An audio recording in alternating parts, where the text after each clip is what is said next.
Good. We're live. And my brain just stopped right there. Okay, why am I live at 3:45 on a Saturday afternoon? Because we are going to do the final chapter of Scientific Christian Mental Practice. I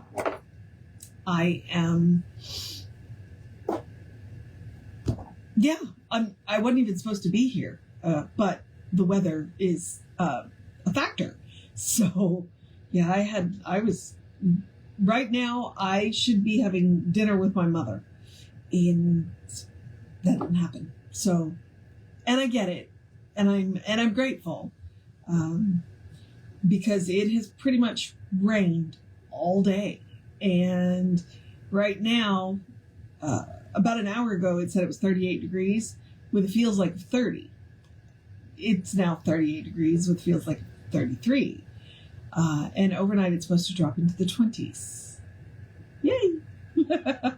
So, I'm going to take advantage of that, and we are going to finish Christian Science Mental Practice, because I'm about 3 chapters ahead of the class, so this is good. And then next week, if I can figure out how to do it, we're going to start High Mysticism. I am absolutely sure I have a copy of that book. I cannot find it. So I've done one thing, which is I ordered a copy, but because of weather, it may not get here before Saturday. So Jesse emailed me a copy, a digital copy, a PDF. So I can at least see if I can do that. I'm not sure. So, but we are rounding out Christian Science Mental Practice by Emma Curtis Hopkins, with chapter 12, The Crown of Glory.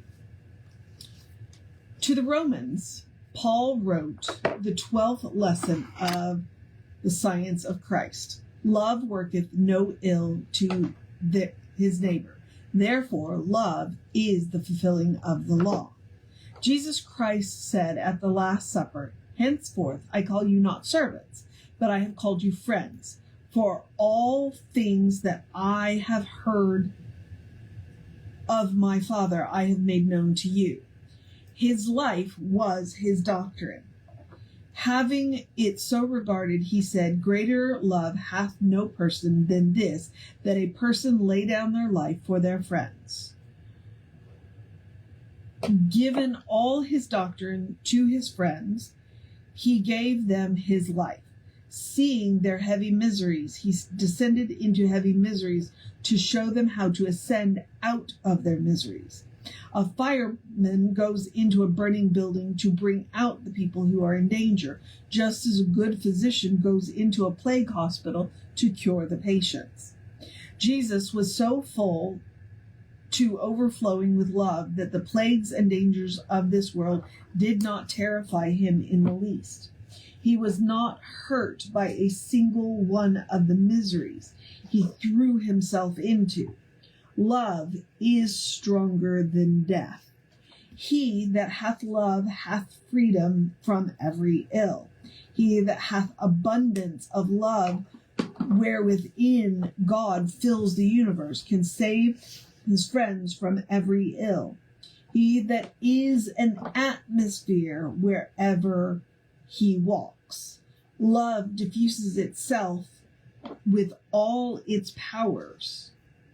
Having love, we have life, so we radiate life. Having love, we have strength, so we radiate strength. Pure love for a child will save the life of a child. So the life of all is saved if a person loves God, for God is all. Jesus loved God.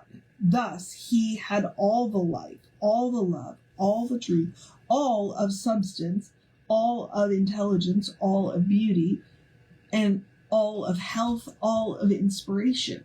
He, therefore, saved the whole world. Even to look at him would cure when he was manifest in flesh. He, never having gone away from our side, We can look upon him now and be cured of whatever ailment we cry about. Some people cry with lonesomeness. He will cure that entirely if they look upon him. Looking at him mentally is the way we look nowadays, though it is certain that some people, even in this century, have seen Jesus, the healer, as present before them as he was before the two Marys at his tomb. Looking mentally upon Jesus Christ as present will cure poverty, it will cure blindness, it will cure deafness, it will cure palsy, it will cure rheumatism, it will cure insanity. The amethyst is the symbol of the miracle-working power of love. It is the love stone in the sense that the celadony is the love stone and is a still further sense than that stone. It is the stone of the resurrection, of the ascension, of the new kingdom, where love is filling a person's mind and overflows to the world and awakens the same love to shine back. It is that love that is stronger than death. And when it enters into a person's love, death is not possible. It is that love which, being centered into persons, it is that love which, being entered into humanities, is stronger than hate, stronger than poverty, stronger than swords, stronger than crucifixion and the tomb. The amethyst stone has the hues of all the stones. There is no stone which, as you look into the heavenly face of the amethyst, is not seen shining in beauty.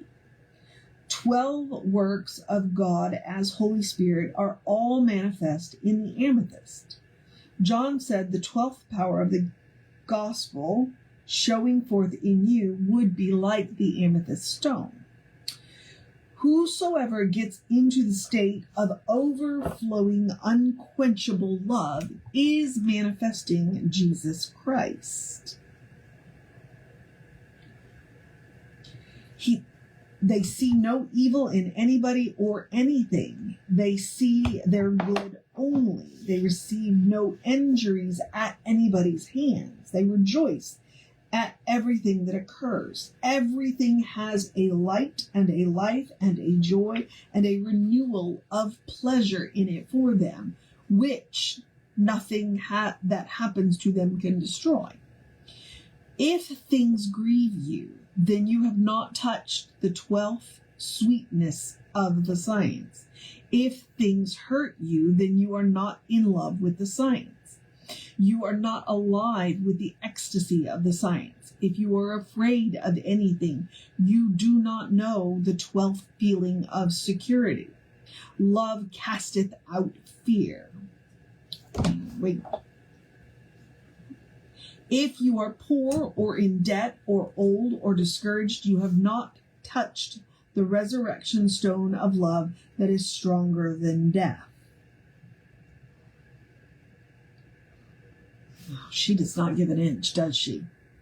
I told you that accusation would make somebody come to you looking sick and unhappy. Well, a joyous praise felt in your heart will bring somebody well and grateful to see you. If somebody comes a 6th time for help, you may be certain that you have been complaining and whining about something or somebody. Complaining and whining are only exhibitions of great desert spots in your character. You must fill up deserts with rain and fertilizer. You must transform your moments of complaining by praise and description of the good in the universe.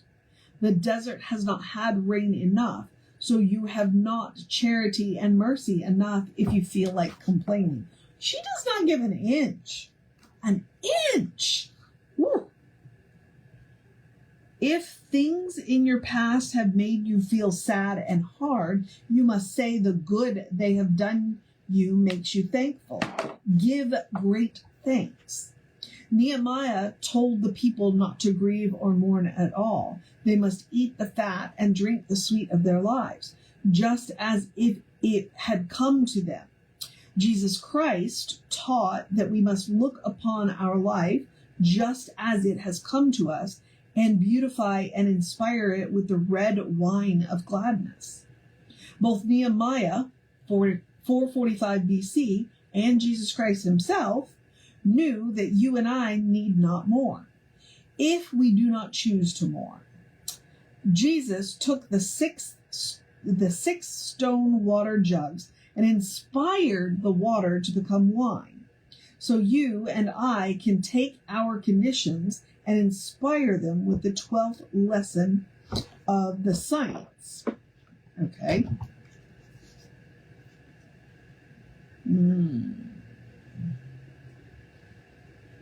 He inspired the water to become wine.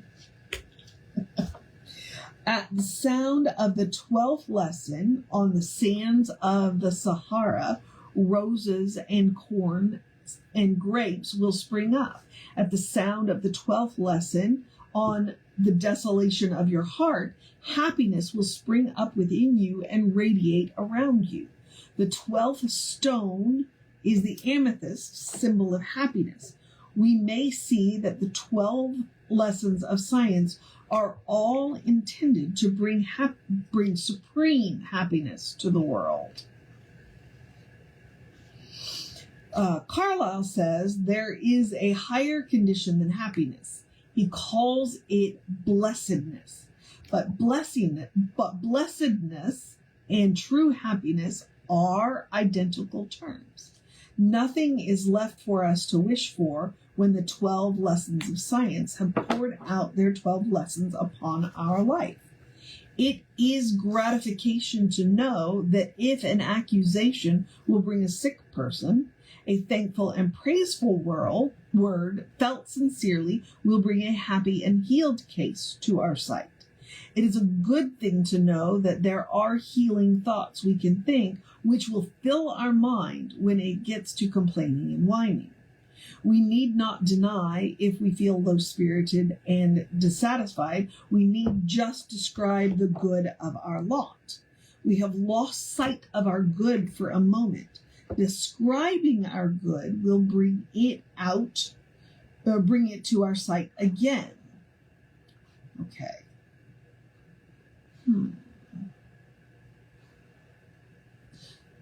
Okay. Well, so there she is, cutting us a little slack. She said, look, you don't need to deny it if you feel low-spirited and dissatisfied. What you need to do is describe your good, because it will bring it back to your mind.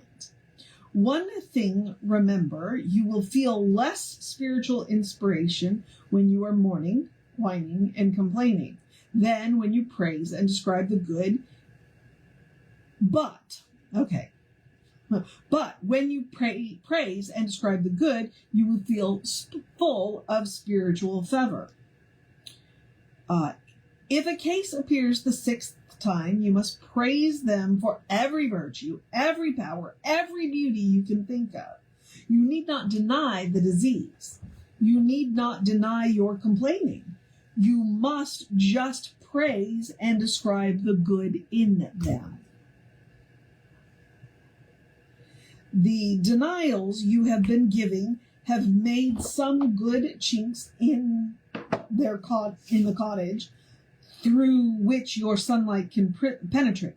Happiness will bubble over and glisten from you through a mind that comes the 6th time for treatment. A deaf and blind person stands for some willfulness of yours. You would not see a plain truth, and you would not hear what somebody told you once upon a time. You persisted in seeing things your own way. But now your daily denials of accusation will break down your stubbornness. You will listen meekly, gladly, willingly to every voice. You will be quick to detect the true and the false ring in what you hear. The false will not count with you. You will forget it. Now you know that accusation takes different forms of expression or writing on faces and in people. You remember that yesterday's lesson spoke of the hyacinth as standing for beauty and judgment. Good judgment marks the face with lines of beauty. Falling short of good judgment marks the face with weakness and homeliness. So, if you see a homely face, it is certain that you have been accusing people of being foolish and ignorant. If you yourself are homely, you have accused yourself of being foolish and ignorant. Homeliness and weakness may come down to disease. They are so dependent upon accusations of foolishness and ignorance. Oh, this is Jesse really likes this passage, so I have a star by it, and you'll see why in just a minute, because he quotes this one on a regular basis. You see an immense herd of plain-looking people in our cities. They do not look much diseased. This signifies that you have, all your lifetime, been accusing people and yourself in a general way, not at all maliciously, but enough to show forth. You see many elderly and old people. They show your accusations against certain ones that they know little or nothing. Your own accusations against yourself will have the same effect as against others. The effect of praise of... Oh.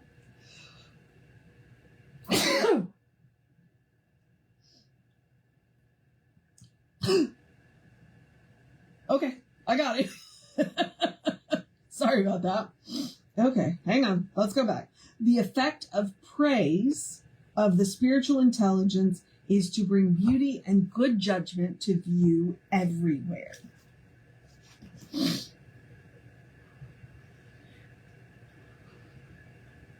We look at a strong person, and if we remember how their strength looked to us, we catch their strength. There is a text which reads, "In thy light we shall see light." It can be carried out also in the strength which people show.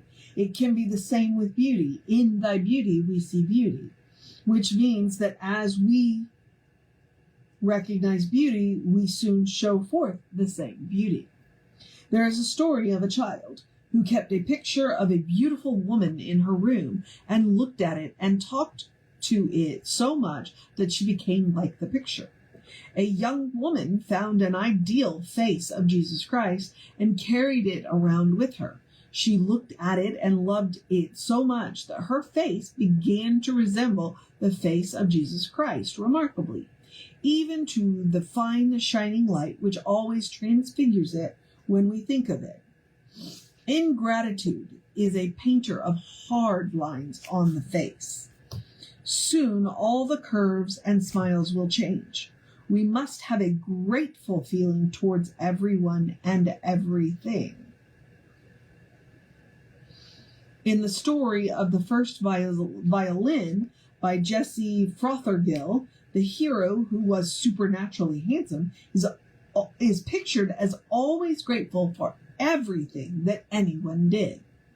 Cynicism is a species of ingratitude that brings the most extraordinary people around us.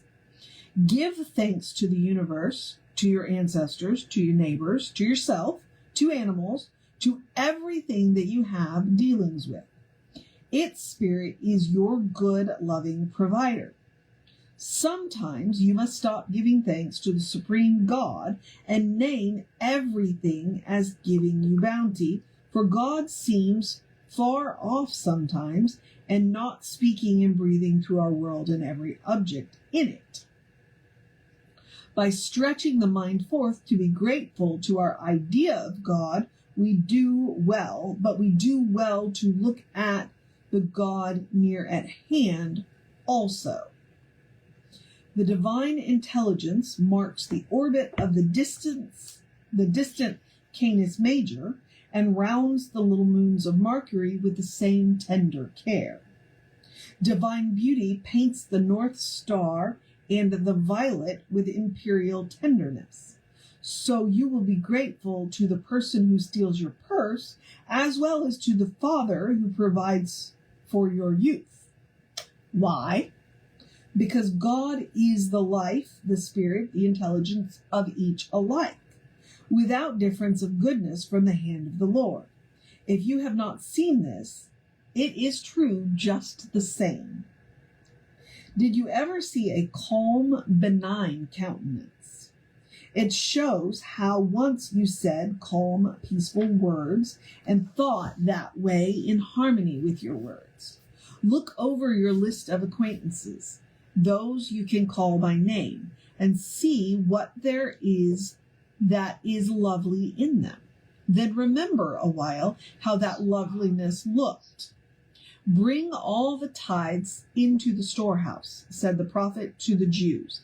If you gather all the beauty of one woman into your memory, all the smiles of a friend into your memory, you will have all the tithes in your storehouse.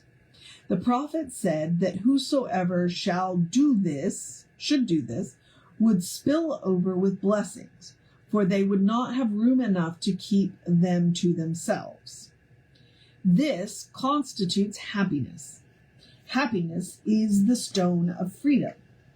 Amethyst touches the blue of the sapphire, shines a light with the red of the ruby, gives the white of the diamond. Last, as it has all the colors in one, it is the last stone of revelation. It leaves out most of the green, for green stands mostly for works.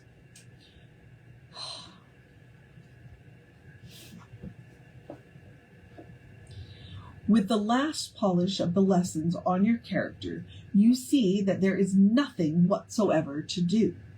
All mind was, and is, and ever will be the finished work of the divine mind. God saw everything that it had made, and behold, it was very good. Divine mind never sees any evil and sees nothing to do. While we see evil or see something to do, we must think according to denials and affirmations. When we love greatly, love supremely, we see nothing to do. And finished, beautiful life satisfies us everywhere we walk. Like the clear, innocent amethyst, we let the happiness of the divine mind sift its innocent light through us. As you look through the amethyst, you see all the colors of the rainbow. As you look through the topaz, everything looks laughing yellow. Even the shadows look happy. As you look through the amethyst, the happiness of the topaz is accompanied by the intelligence of the sardis and the inspiration of the ruby. The green of green stone symbolizes completed work. Now, do not lay too much stress upon stones, nor upon any other kind of symbol. Money is a symbol of the riches of God, the bounty of God. The topaz tells you to laugh because everything is supplied with its natural good. The amethyst tells you that everything is good and wise and satisfied, as well as being able to do all things. But none of these is the thing itself. Gold is the symbol of the bounty of Jehovah. When you look at gold, speak its meaning. That is its life and substance. If it does not increase for you, then you are ungrateful, cynical. Its nature is hidden from you as deeply as Lazarus was buried. Do you remember how Jesus Christ gave thanks when Lazarus was cold and still? Well, when your conditions are cold and unyielding, after you have been treating them faithfully, you must go into a room by yourself and give thanks to the Spirit that it always does everything good for you, that it supplies you, pays your debts, and in every way blesses you. Then speak to the gold, or to your affairs, or to your sick neighbor, or to your family trouble with a loud voice. praising its real meaning, and call it to come forth with new life, new kindness, new bounty, and good conditions. Read over the story of how Jesus raised Lazarus in the 11th chapter of John. It tells how Jesus tarried when he knew that Lazarus was sick, in order to symbolize or tell how people sometimes neglect to give thanks and feel grateful so long that things get seemingly very bad for them. We have all the hardships because we have been neglectful of the vitalizing power of right words. But even here, said Jesus, there is a way to make things into new life. It is the highest evidence of power to be able to take seemingly dead conditions and wake them into happy life. The last enemy to be overthrown is death. When you have learned the last lesson, you will not only have power, but all power. You are not free from one accusation only. You are free from accusation utterly. You see the whole ground of the law beneath your feet. So, love is the fulfilling of the law. George Herbert sang the 12th light of Revelation. Oh, now I know how all thy lights combine, and the configuration of their story, seeing not only how each world doth shine, but all the constellations in their glory. You have run with the winged feet of mind from mountaintop to mountaintop of shining lessons of science without halting, but at the 12th lesson you are like an eagle that folds its wings over the earth so far beneath and surveys the landscape in peaceful security. There is absolute security if you understand and feel the 12th lesson of science. The amethyst stands for security. Only the heart that is above condemnation feels secure from condemnation. Ooh, all right then. Only the heart that is above condemnation feels secure from condemnation. That's a good one. The axiom of the 12th lesson is, they that know me transcends me. It means that whoever truly knows me is transcendently beyond the God they imagined me to be. Okay. You know that even you feel yourself to possess... Oh, wait, hang on. I just skipped a whole line there. Let me back up. You know that even you feel that those who love you find in you virtue beyond what you feel yourself to possess. The person who sees in their neighbor great virtues have in themselves those very virtues. It is themselves they see. They may not appreciate goodness and greatness as rich germs in their own nature, needing only to see goodness and greatness outside of themselves to be fed with increasing good. Within yourself is the germ of beauty. If you see beauty outside of yourself without carping at it, or complaining that you have it not, your germs are fed and beauty begins to show in you.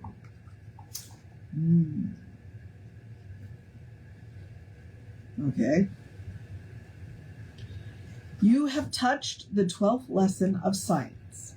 This is the old art of animation of the particular from the universal, sought after by the ancients but not found. It is recognized good that makes us good enough to show goodness. The great wisdom power within you is ready to spring up, fed with the increasing principle, when you see wisdom expressed in a book or a person, or even if you see for a second the wisdom expressed by the flies and the spiders in your house. If you look straight into the face of the all-pervading wisdom of the universe, you will feed your germs, which are like little mouths waiting for food, with their own kind of ailment, and your wisdom will increase rapidly. So with happiness. You look into the child's happiness and do not lament because you are not happy, but just thank the happiness you see for showing itself to you, and your germ or love of happiness innate within you will be fed. If anybody speaks to you critically, listen carefully. There is a ring of divine intelligence at your door. You will get a piece of news about your faults, and you will take those faults and deny them. This may leave you a little melancholy. Now you want to thank God for speaking to you. Give thanks for the wisdom expressed to you. This causes your love of wisdom to feed in delight. Right now, I just have this image of like little birds, baby birds in a nest with their mouths open, waiting for mama bird to come and feed them. And they've got little name tags on them, good, beauty, whatever she's been saying, wisdom. So it's just a really random image to have in my head, but I thought I'd share. So, okay. And since I'm taking a moment, I'm going to grab a drink of water too.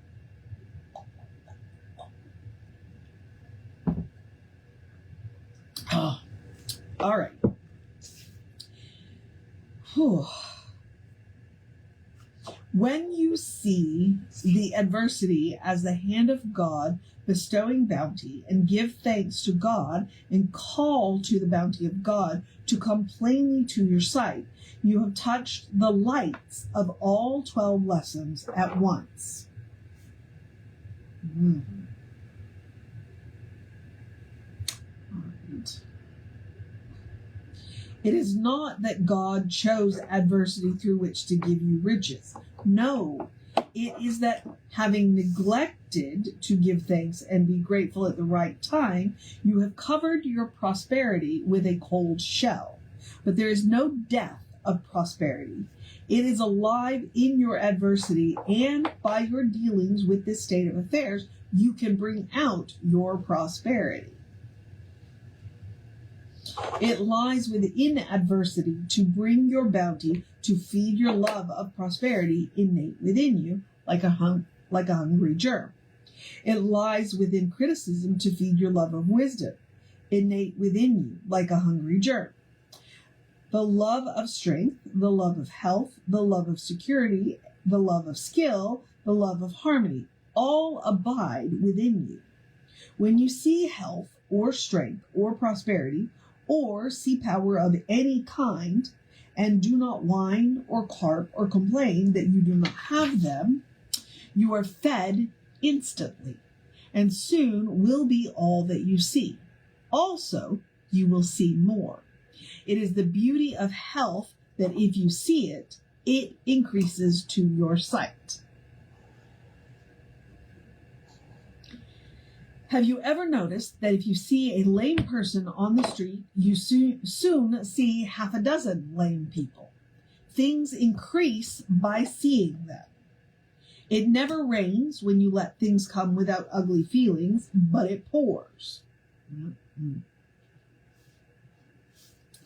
When you see health, peace, prosperity everywhere, you are in the absolute mind of God.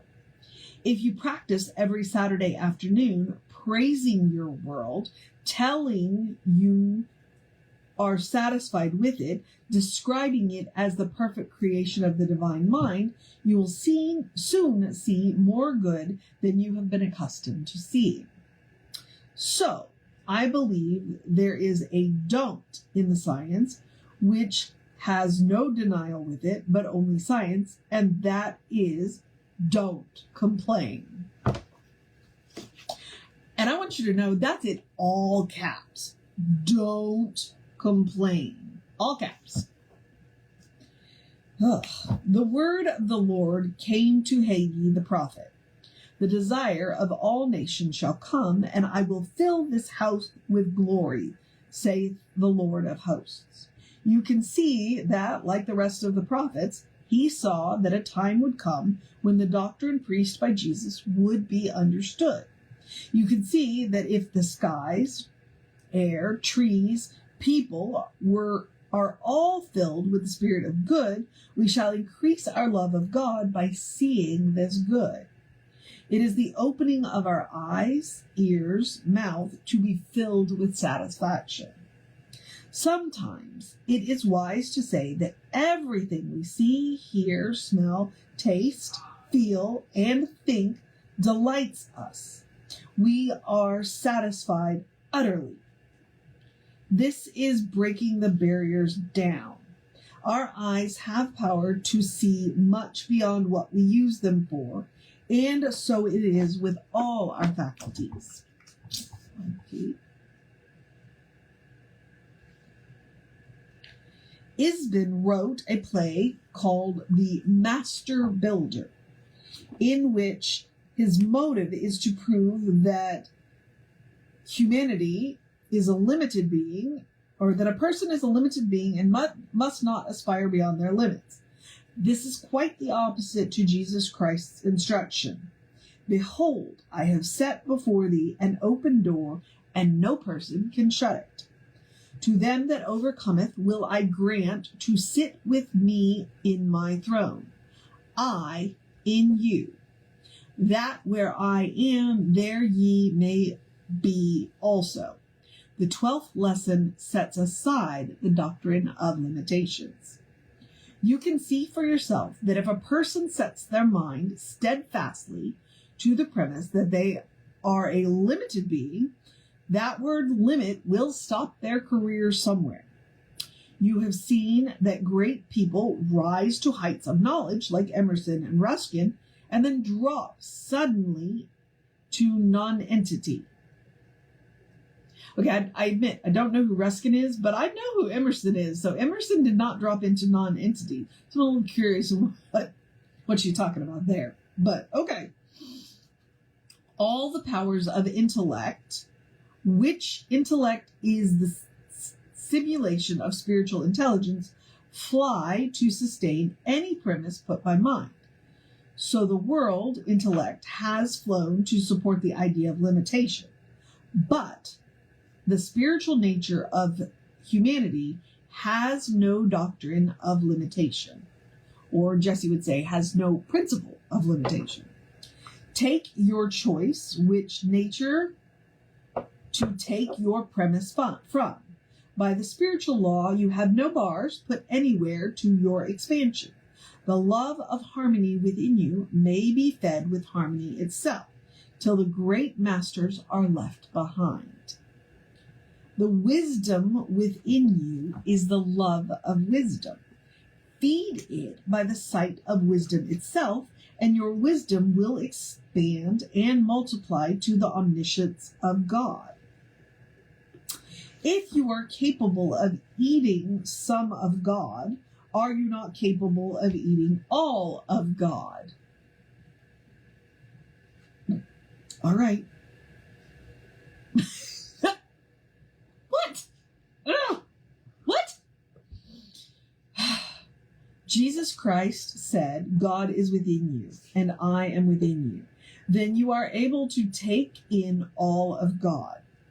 This is only one form of expression which gives a different term of the mind. It is not that you eat God in a material sense, but Jesus Christ called it bread when he would have all the world eat of, speaking figuratively. Okay. I was wondering where she was going with that metaphor. Okay. We have a marvelous birthright. We do not show our intelligence, our judgment, until we lay hold upon our birthright. We can hold this knowledge within our mind, and then it will work through all the mind of the world. A false idea falls somewhere and fails. A true idea lives on and on forever. If we take the premise within our mind that there is no limit to our power, even though each day we see things seemingly acting against us, we nevertheless have the doctrine that will triumph. A piece of ice may be found in the crucible of intensest heat. If the ice holds its own and increases by constant renewal, the crucible heat must fail, leaving clear ice. So, in the fires of martyrs, they kept cool and steadfast. Pain got no hold upon them. Even racks and the flames could not hurt them. In the center of the blazing violent sun, there is a place that is beyond expression. Absolute stillness. This stillness will conquer the violence of the sun eventually. So the spirit that is within you will conquer the miseries of the human lot. They shall be visibly nothing, just as they are truly nothing. It is our business to translate the spiritual truth within into visible manifestation. Okay.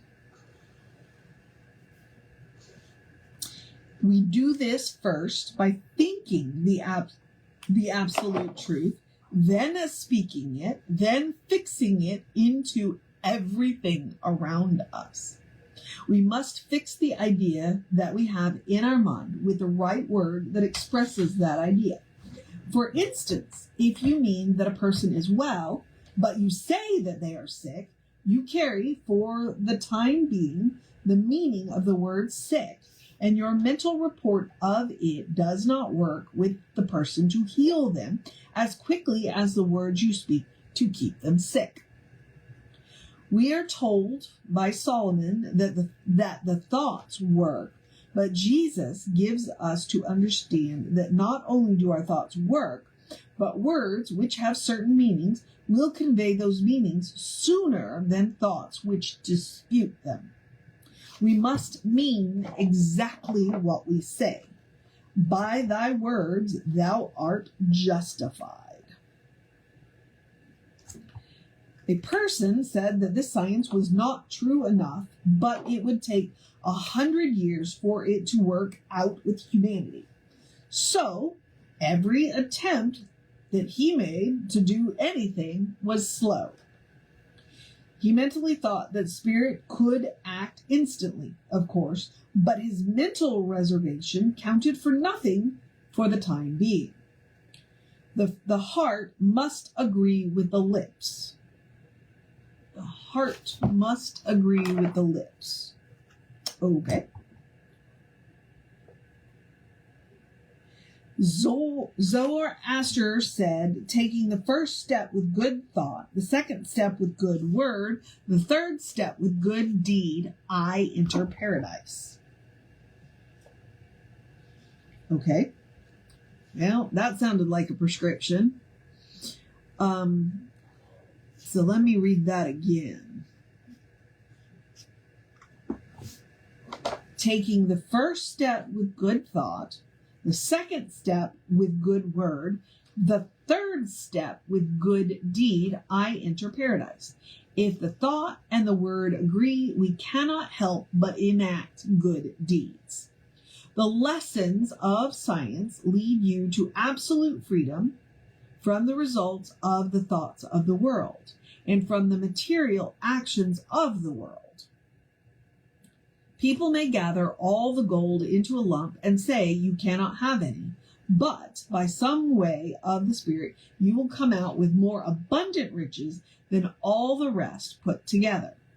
They may hold arguments and try psychological processes to chain your mind or change it, but the Spirit will always make a way with you to keep you free from all such attempts. You will elude every mental option as easily as you elude material things.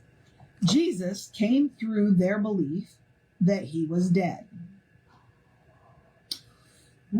All right. Spirit does not need to go to school. It knows all things. If we speak and think from the Spirit, we are also wise without schools. The spirit does not need commandments not to lie or steal. It is out of reach of commandments. The spirit does not need to be told to be good. It is above even goodness. The goodness that humanity deals with is badness under some circumstances. For instance, if you, you can hate stealing so much that your goodness in not stealing is no virtue at all. It is a very subtle form of badness. An old lady said she thought it was very wrong to drink tea at church suppers. She did not drink tea. She hated it. Many people hate tobacco until their hatred is far worse than chewing and smoking, for their own health and the happiness of their families. Sometimes people hate the wrongdoing of others so that they cannot possibly see their virtues. It makes an acid in the blood and eats up the strong gray particles of the brain. Hate is the premise we have to let fall entirely. At which point I'm reminded of Martin Luther King. Hate cannot drive out hate. Only love can do that. I wonder if you ever read Emma. Hate nothing. God sees everything good. What are we that other people's actions are so bad in our eyes? When we have a notion to which we would like to tie all the world, we are tied to that notion. It is as much bondage to be tied to an idea as to a stake. Martin Luther believed in freedom from other people's ideas, but he wanted to tie all the world to his ideas. In science, we do not get chained to a single statement. They are all good, but we do not drag ourselves around by any of them. Okay. All right.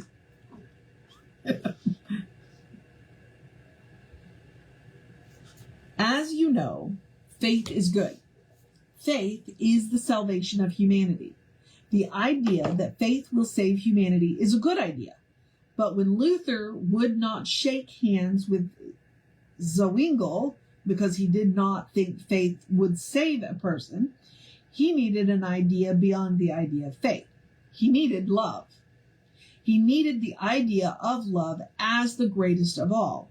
He tied himself to the stake of an idea and would not go on to the mountain of love. The 12 lessons of science are all ideas. The ideas have living meanings. Right? Luther's idea of faith had a living meaning, which he never got at all. The living meaning of salvation by faith is that faith in the good enables us to see good everywhere and in everything. Faith is God. God is mind. Mind is good, and mind sees good. Mind knows God. The mind that has not the living essence of its ideas is as dry as sticks. Zwingli did not believe in the doctrine of faith, so Luther wanted to lift him out of salvation. So our ideas of God have kept us chained. God is free. God is the skill of the healer. God is the spirit that works out the health of the sick. God is the skill of all things. All action has a skill about its action, and that skill is the moving Holy Spirit. God does not see the outer action. God sees only the heart. It's a very Egyptian idea, too, I think. The idea that they weigh your heart against a feather, and if it weighs more than a feather, so you can do all the good works you want, but if your heart isn't light with love, you might get eaten by a crocodile-headed god. Oh, I think it's a goddess, but okay, you know what I mean. The springs of life are fed by the meanings of words. Some people do not quite feel the meanings of the words they use, but the use of the words by and by breaks their meanings out over the mind. Precious ointment was shut in the alabaster boxes. Striking the boxes broke them, and the precious ointment fell out. So, striking the right words together breaks them open. After a while, it is the meaning of the words that go over the world like angels of mercy, changing all the thoughts of people. The higher the truths we tell, the finer and more precious their meaning. Breaking open the 12 lessons of science and receiving the ointment of the meaning is getting at the actual teaching of Jesus Christ. Looking at your state of mind, you will see how full you seem to be of heavy ideas. Your breath seems to have brought in anxieties. Now hardships meet you at every turn. You think. The ancients advised people to breathe outward, to entirely empty their lungs of breath, and then draw in the breath with some affirmation of good. Then, when they breathed outward again, they would have only a healing breath going through their bodies and affairs. The breath, they said, is vitally connected with our happiness.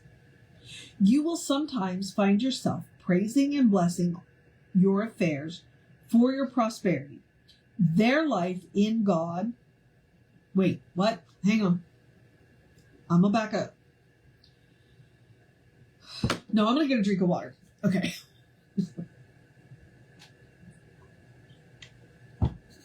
And I'm going to try that sentence again. You will sometimes find yourself praising and blessing your affairs for your prosperity, their life in God. You will find yourself consigning all your affairs into the hands of Spirit. Whatsoever we do, we are not to lament, not to wail, not to mourn. There is nothing that will slice out of your feeling of power like grief. You cannot cry and heal at the same moment.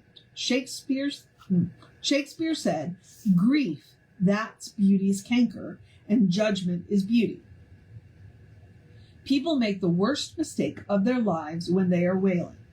All the time the spirit sits in calm security in perfect happiness. When we are happy through some accomplishment directly from the hand of our doctrine, we have the amethyst stone of character. We are in intelligence and peace. They together make happiness. All despondency, all melancholy, all depression of feeling must be met by breathing in and out the words of praise of the great realities of life. The spiritual nature of humanity is their reality. The reality is understanding. Understanding is formless, but it formulates. Well, that was clever. This is very metaphysical. Let me repeat it. My understanding has no form, but it formulates me and my affairs. I have no affairs and no substance except what my understanding formulates.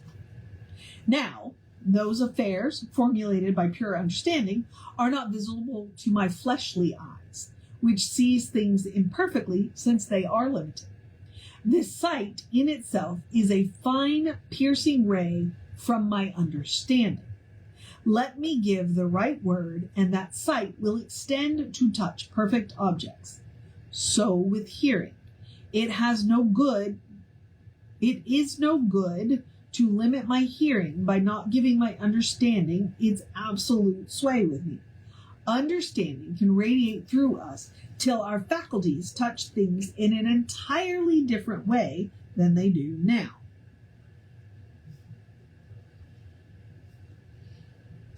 The more freedom we give our understanding, the more delight we have in life. Our understanding being set free, it feeds upon the great universal light. There is enough understanding in the universe for feeding our faculties forever. The step towards setting free our understanding of the world in which we live and the understanding of ourselves at the same time has been taken when the 11th lesson of science has been practiced. It is being set free from accusations of foolishness and ignorance. There is no acid in the mind that has no condemnation, either of itself or anybody else. It is the acid of the thinking evil that makes the blood corrode and the bones and skin and sinews to fail. It is possible to nullify all our strong feelings by some exactly opposite ideas. If you find yourself thinking that somebody is entirely wrong in using material remedies when you know that the word of spirit is the only healer, let that idea fall out of your mind. In other words, let people do what they need to do, is really what it sounds like she's saying. Oh, okay. Let that idea fall out of your mind. It is the same with not using them. You will find you are free as God is free if you depend upon nothing at all for your health. Your simple freedom is enough of a spread of the truth. Some find themselves having new diseases, new pains, new troubles every day. They can all be traced to the bondage of the mind, to some one idea or another. The Sunday affirmation of science is good for such people. It is one you must also keep for Sunday. It is, while knowing all things and doing all things, I am independent of all things. I am absolutely free. All right, let's do that again. While knowing all things and doing all things, I am independent of all things. I am absolutely free. This will take you out of the clutches of your old drugs. It will take you out of the clutches of your idea that it is wicked to use drugs. You will be free from the need of remedies bodily and free from any idea of remedies mentally. It is the same with old age. The word of the Spirit is eternal life. There is no old age in spirit. The knowledge of this will set you free from the clutches of old age physically and from the clutches of old age mentally. The same is true of riches. Outwardly, you will be well provided for. Then you will feel free. Mentally, you will never think of coming to want. You will never get to imagining what you would do if you should come to want. This is real freedom. We must get free from our ideas. God is freedom from ideas. God is the free substance that penetrates and pervades all things. If you are afraid to do anything because somebody might like it, you are tied to their ideas. Oh, because somebody might not like it. Okay. If you were afraid to do anything because somebody might not like it, you are tied to their ideas. You must do as it is right to do because you are pleased with the right and you have not learned. Hang on. All right. You must do as it is right to do because you are pleased with the right, or you have not learned the 12th lesson of the science. You are not happy if you are not free. You must begin the description of the perfection of the world in which you live. You are glad that the free spirit is flowing through the airs. Tell it you are glad. You are glad there is a way to speak to the spirit to bring it into your being. Tell it you are glad. You think your neighbor is a beautiful soul. Tell her soul mentally that you are glad It is so beautiful. The skies are lovely. Their loveliness is spiritual. Tell their loveliness how glad you are that it is visible to you. The stars resting on their black beds are wonderful. Their wonderfulness is spiritual. Tell them how glad you are that it is visible to you. The deep night, half towards morning, is stately peace. Though you stand on bare sand, there is mind whispering rich secrets. You do not need to be lonesome. Jesus Christ is whispering every instant some wonderful message into your ear. It would be a good plan for you to listen to the voice of the Spirit. No matter if you are riding in the street, cars, you can be listening to what the free Spirit is speaking as plainly to you through the earthquake as through the stillness. Only we do not think we can listen to a voice within a sound as well as to a voice within the stillness. There is a chance for the most unhappy person among you to breathe out your unhappiness and breathe in descriptions of the things you are glad about, until you hear the finer voice of nature, till you see the finer side of things.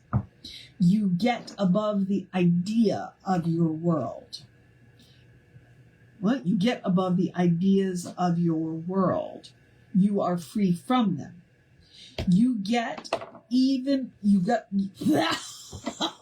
Okay. Hoping we're getting to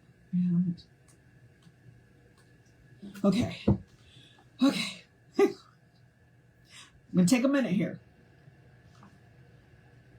I'm going to go back to you get above the ideas of your world. You are free from them. You get above even the idea of freedom. You see, the idea of freedom takes with it the idea of bondage of some kind. So you are neither free nor bound. You are not on that plane. You do not talk about riches, for that idea conveys the idea of poverty. You are neither rich nor poor. You do not live on that plane. You do not say you have dominion over all things, because the idea of dominion is the same as the idea that somebody is inferior in some way. You are neither inferior nor superior. You do not live on that plane. The Spirit never gets caught on any of those hooks. It is not inferior to your understanding, nor superior to it. The Spirit is one with your understanding, so the Spirit has no dominion over you. It is one with you. You do not talk of destroying your temper. You have no temper to destroy. You do not talk of getting free from poverty. You have no poverty to get free from. This is the effect of using the 12th statement of science. You sometimes hear scientists make these statements, and they sound dangerous. They only show that they are thinking just as the 12th lesson led them. Every Saturday afternoon, you ought to have a special proclamation. If you have a good realization of the meaning of what you say that afternoon, you will keep free from complaining about your disappointment or troubles, even within your own mind. Why should you tie your mind to a stake and swing it back and forth like a rag in the wind? If you tie your mind to a single idea, you will miss the 12th lesson. There have been many people who have missed the 12th lesson because they have stopped to whine and wail. They tied themselves to an idea that they did not like the one thing and howled all night long over it. Of course, these cases came for a sixth treatment and said they were not cured.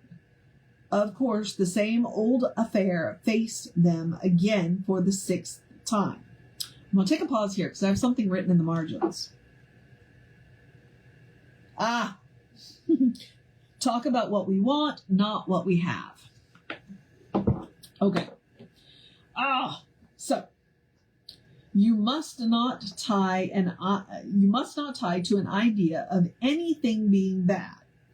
If we speak of it, let us quickly give this 12th lesson law to our mind. That is, we say nothing more about it. We think nothing more about it. We ignore it utterly and talk about something we like. We think about the true premise we have taken, where we propose to think that if evil is not a reality, we do not mean to deal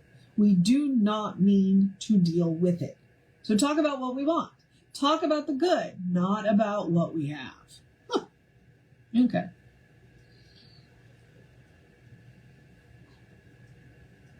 It was written sideways and I had terrible handwriting. That's why I had to turn the book.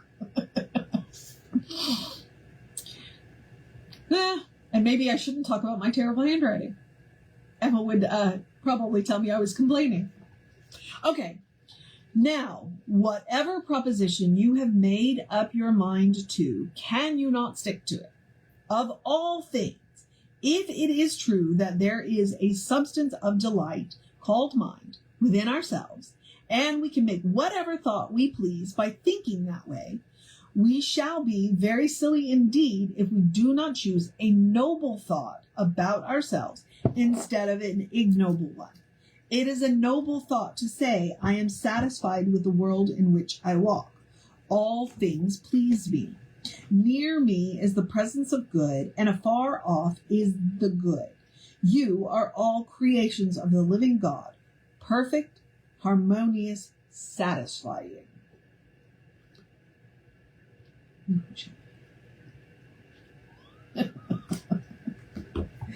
You will find this is a good idea with which to work out your happiness. Having your mind filled with this idea, you cannot have another idea in it. This idea results in happiness. It is the one to take when you feel like comparing your lot in life with what you wanted it to be. It radiates your work with the green of the amethyst stone. It will gladden your home with the yellow sunshine of the topaz stone. It will make peace and harmony among your friends, like the sapphire blue of heaven. It will redden your business with the ruby wine of prosperity. It is what is so gloriously demonstrated by Peter and John. They sang with great songs of joy when they might have wailed because they were in prison. If you will notice people, you will see that they can hardly be made to laugh and sing when they contrast their lot, as it seems, with what they wanted it to be. People say that they would be satisfied if they had this or that or the other. No such thing. If they mourn now, they would find something to mourn about then. Happiness is something that must come from the mind within, being fed and renewed by the truth of life. Nothing but truth will satisfy the mind. Complaining kept the Israelites of old from large inheritance. They provoked the Lord with their complaining.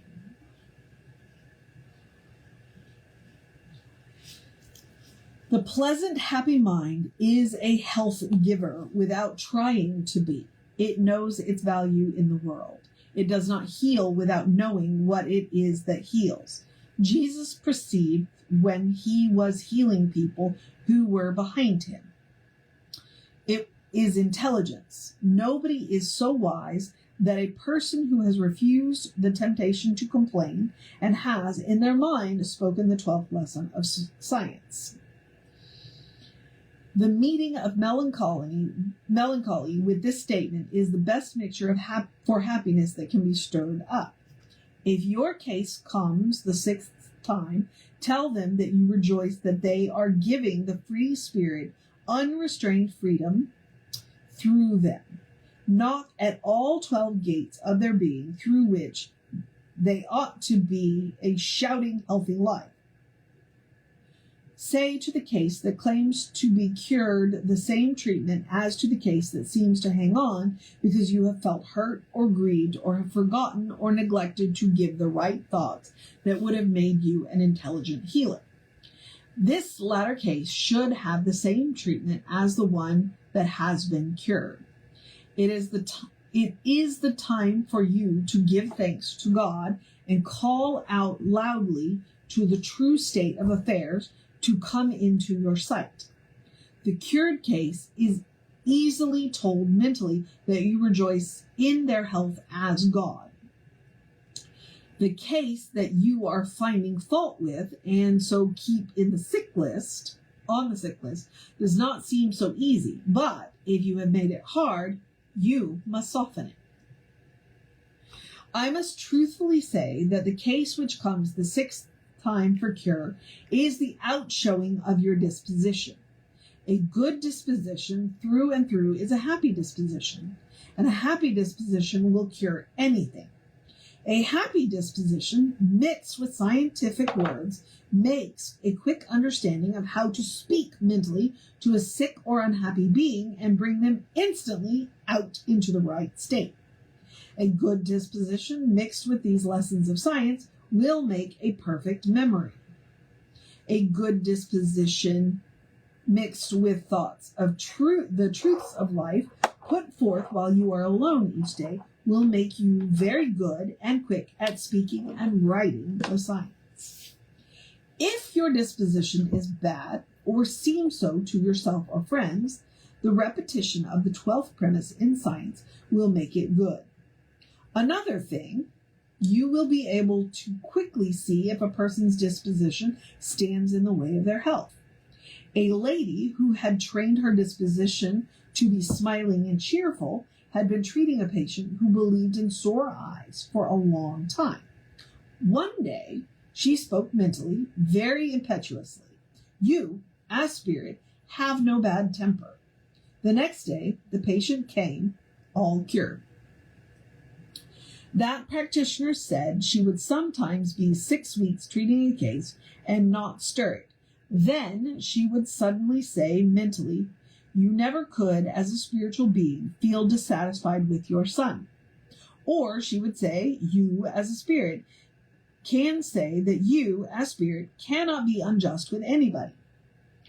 These sudden thoughts, she said, seemed to cut a tough thread that was holding the patient's mind from thinking health.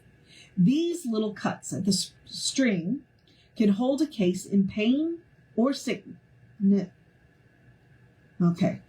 These little cuts at the strings that hold a case in pain or sickness are what come from your mind as naturally as seed comes up to corn and wheat.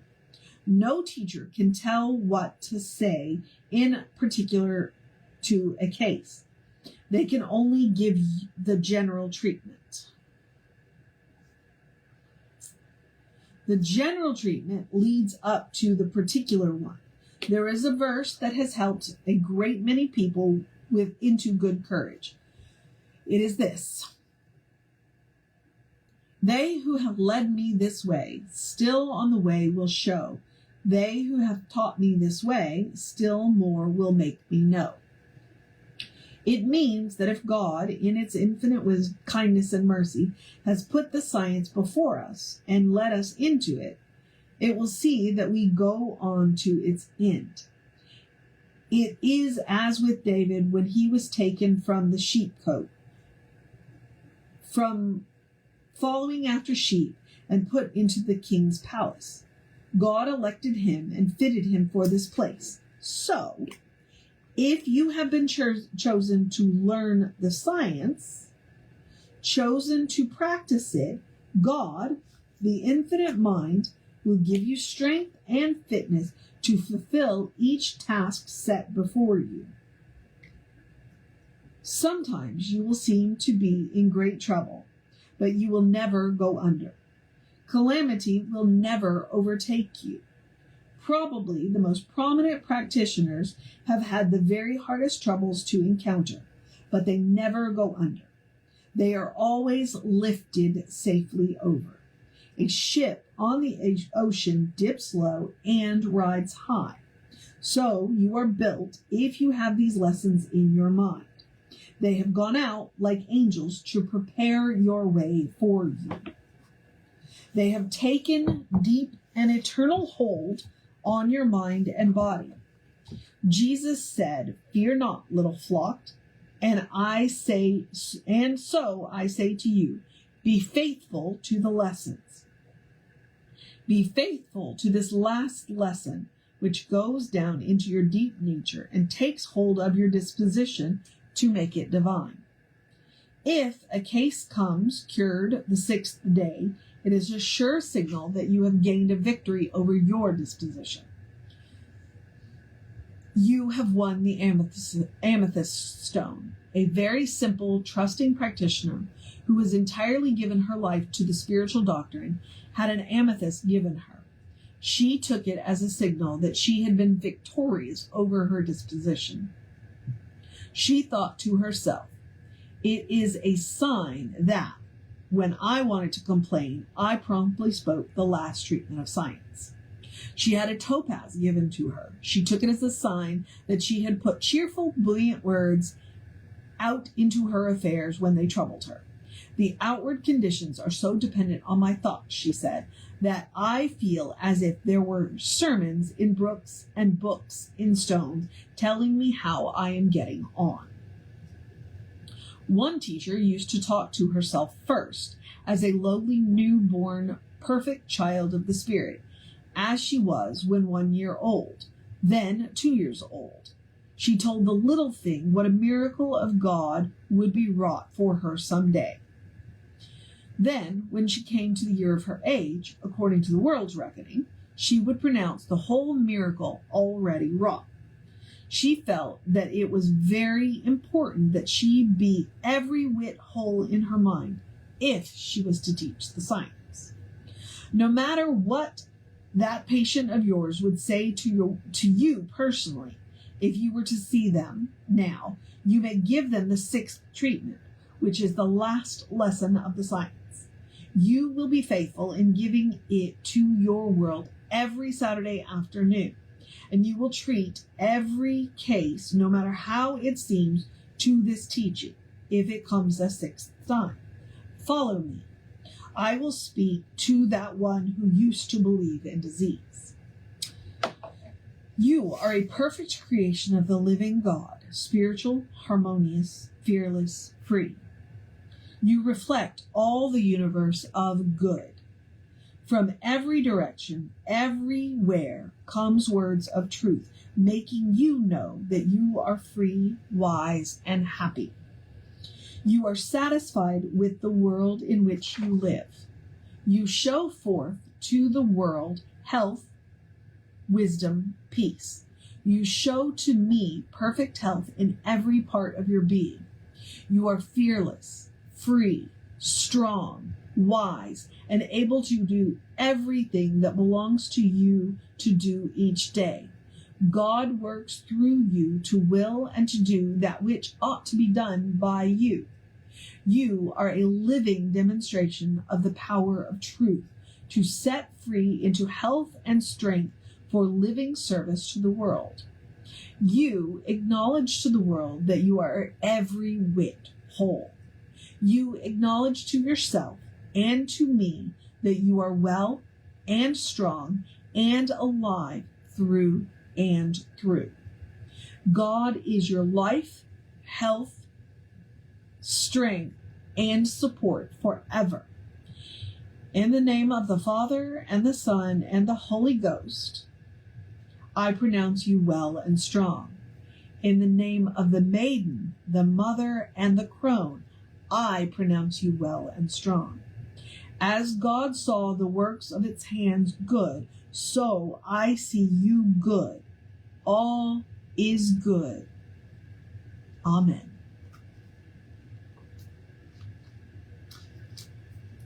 Well, that was a marathon.